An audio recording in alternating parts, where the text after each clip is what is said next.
朕打算下一步，命杨将军暗中带领大军，攻破北漠都城上京，同时由赵王伏击各地救援上京的兵马，为杨将军扫除外围障碍。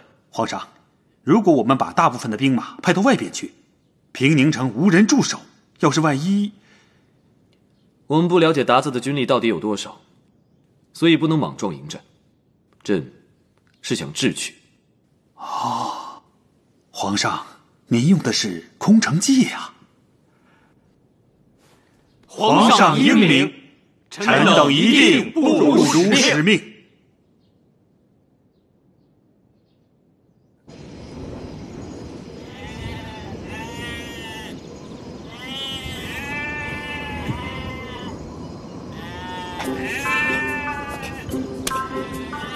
啊！羊屎！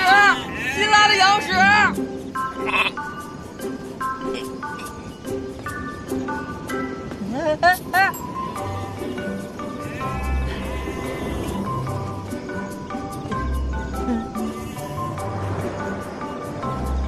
九哥，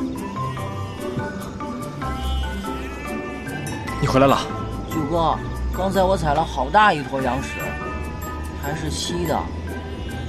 要我说，待在羊圈里算了，这里的羊粪简直就是奇门绝阵，任凭谁都进不来。你快别说笑了，都打听到什么消息了？先说你想听的吧，皇后娘娘果然在将军府里住着呢。可否有办法安排我与她见一面？现在将军府里重兵把守，虽说我有一身好本事，但是还是进不去。我曾经想过，刺杀计划也许会失败，但即使是失败了，大不了也就是一死。为了鹏鹏，我做这一切都值得。但我心里一直都不踏实，怕他会变心。现在，他果然变了心。九哥，说句实在话，只要你活着，咱们就不是没有机会。